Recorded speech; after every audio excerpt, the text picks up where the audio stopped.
Hey guys, welcome back to another episode of Why Everyone Plays. Yes, it's been over half a year since my last episode, which I believe was Zed. I don't know, I just didn't feel like it was as fun to make videos on popular champs cause everyone already knows why people play them. They're strong, they're fun, they got some kind of broken BS that gives you free low, the usual. But lately, I've been getting a ton of comments asking me to reboot Why Everyone Plays. I decided I'll give it another go. We'll see how well they do, so if you'd like to see more episodes in the future, then I'd appreciate it if you gave this video a like, it really helps out the channel. Let's not waste any more time though and get right into talking about League of Legends representation of the edgy teenager phase we all went through in high school. Or some of you might be going through it right now. Viego, the Ruined King. God, this guy, what an absolute mess of a champion. You thought Mordekaiser caused a lot of problems with the game, but then Viego had more bugs in 1 year than Mordekaiser did in 10.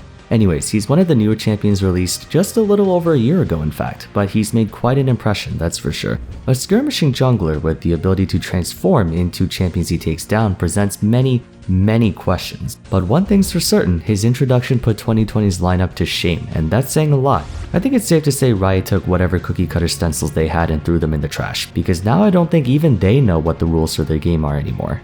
Ever since he was released last year, he's consistently held above a 10% pick rate for most of his life, and in true 200 years fashion, he started off very overtuned, finding better success in solo lanes than the jungle where he was originally intended to be in.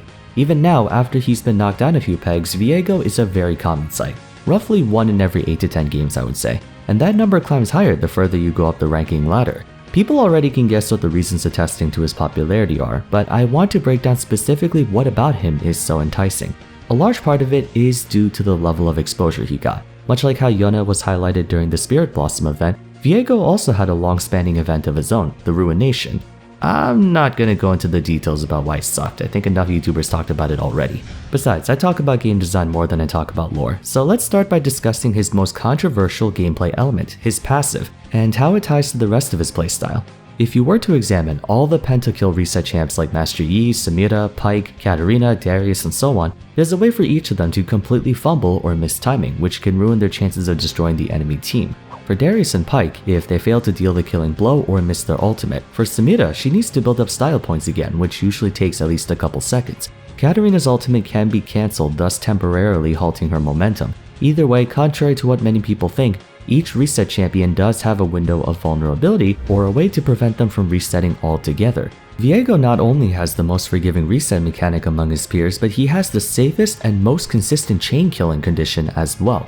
Whenever he takes the soul of an enemy champion, he gets a free cast of Heartbreaker independent from his own, thus meaning he doesn't even need to use his ultimate or have it off cooldown to be able to cast it multiple times. If he gets his hands on even one person, that's all it takes to set off a domino effect of mass murder. Heartbreaker has a decent cast range of 500 and the effect radius covers a large area, dealing % missing health damage to the enemy champion with the lowest health. That basically ensures you can't misclick with it. But unlike Pyke and Darius, who have to explicitly land the coup de grace with their ultimates, Viego can actually just use Heartbreaker as a gap closer, since the only condition required to reset his ultimate in air quotes is to not even score a kill but a takedown. Yes, in theory, if Viego builds Bramble Vest and you auto-attack him, then you die within the next 3 seconds, that 3 damage you took from Bramble qualifies him to possess your soul and give him a free reset. Technically, Katarina and Master Yi also only require takedowns to deal damage, but they have to put themselves in far greater risk to do so, plus they don't get the same safety margin as him. Sovereign's Domination has a 1 second untargetability window, giving him time to reassess the situation and figure out what his next move is. Half the time you can't shut him down right away because he's impossible to hit. Katarina's whole risk and reward factor is that no matter how many times she gets a reset, she's completely vulnerable the entire exchange. A single stray Morgana Q or a well-timed Lissandra W nukes her pressure down to 0. Same with Master Yi, he does have the same 1 second untargetability in Alpha Strike, but there's a good 1 to 2 seconds before it comes back up since Highlander only refunds 70%, not a full reset.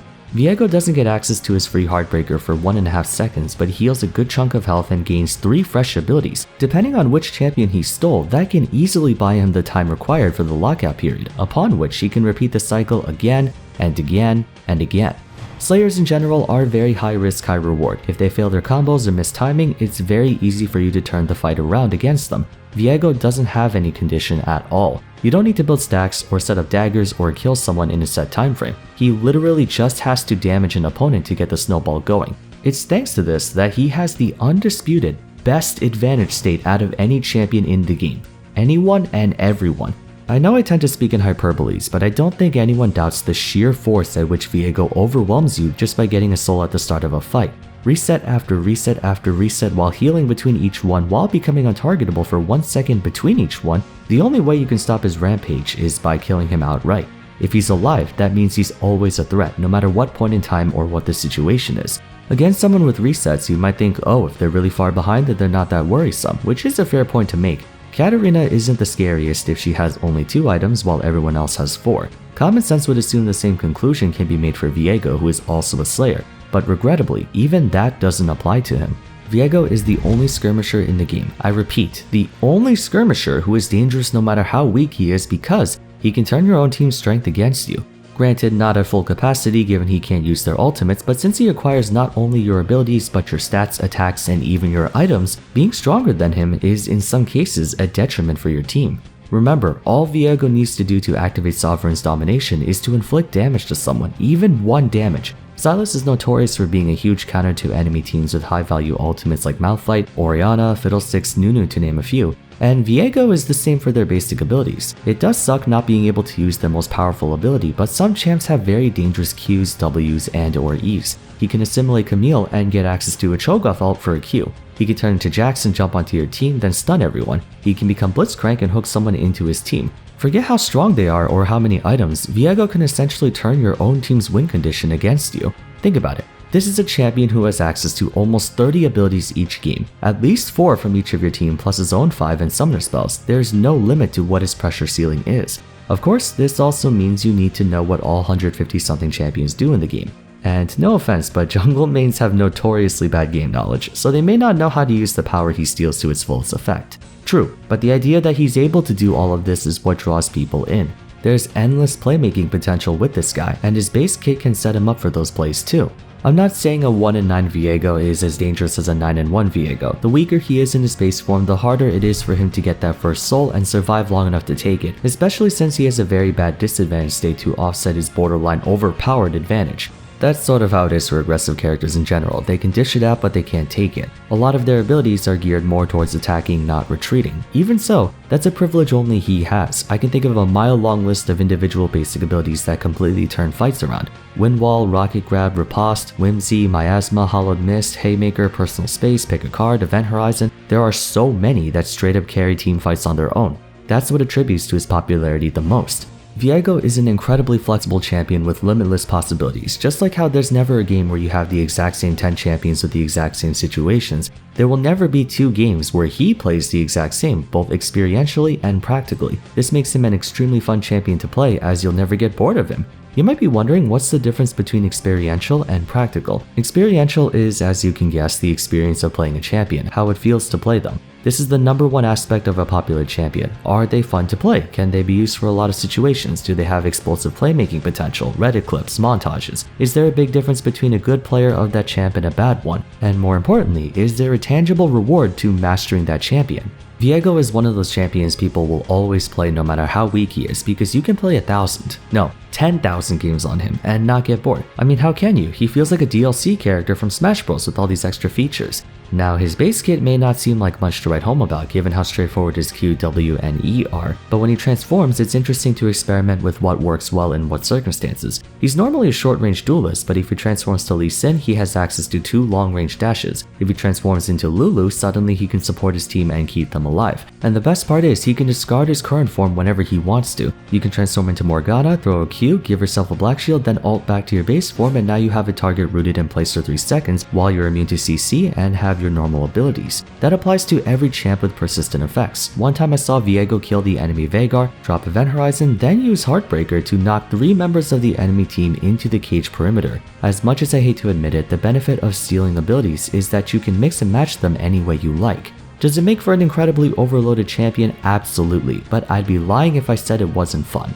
Practical focus is on the actual gameplay details of the champion. Viego is a skirmisher, and what are skirmishers known for? They're melee champions with high DPS, serviceable mobility and or tempo, and reliance on auto attacks for the bulk of their damage. One thing that sets him apart from traditional skirmishers is that he can front load his damage. There are 2 types of on-hit attackers, the persistent and the burst. Persistent on-hit would be someone like Kog'Maw, whose normal combat is about applying on-hit effects over the course of a fight. Burst on hit would be champs who can apply multiple instances of on hit effects in a very short period of time.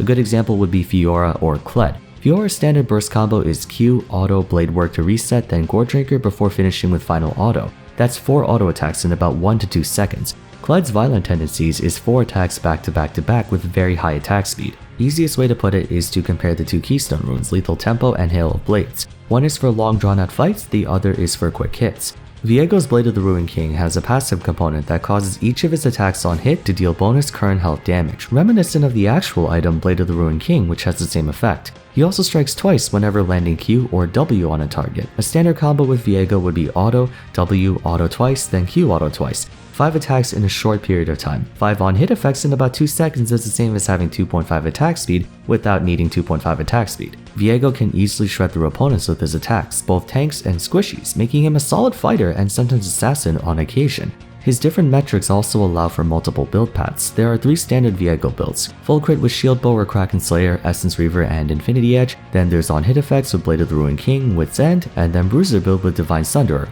All more or less equally viable. That's because his Q and ultimate both increase in damage based on crit chance. He has a low cooldown Q that synergizes well with Spellblade, thus allowing for Divine Sunderer or Essence Reaver, and he has a lot of percent health damage, not to mention his passive abandoning his current build anyway. So by building durability, Viego can withstand the heat of battle long enough to get souls and snowball a fight.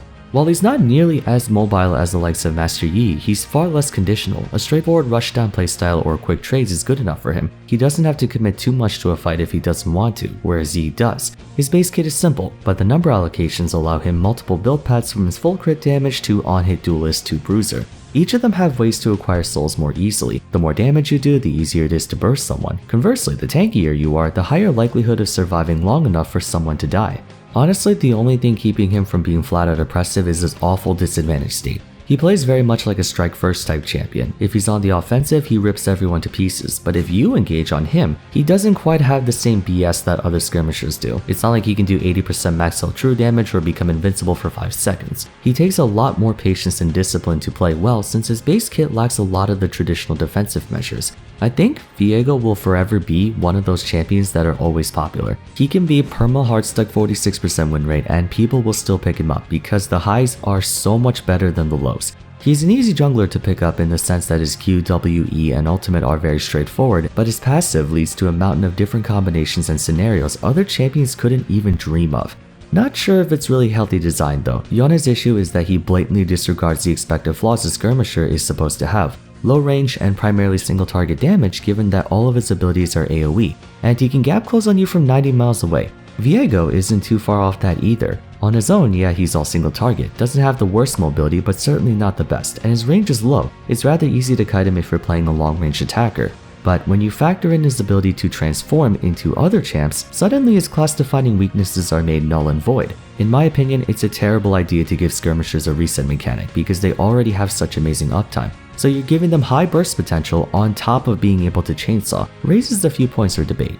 But then again, this isn't about why Viego is problematic. I've made countless videos on that already. This is about why everyone plays him, and yeah, a large part of why that is because he's stupid broken. So, with that said, what do you guys think about Viego? Do you think he's fine as is, or should he get nerfed into the ground with the rest of the 200 years champs? Let me know in the comments down below. For now, if you enjoyed the video, it would be awesome if you gave it a like, subscribe to the channel for more content like this, consider following me on Twitter and joining my Discord server. Lastly, check out my previous episodes of Why Everyone Plays if you haven't yet, although there aren't that many, but whatever, there's still a few good ones in there.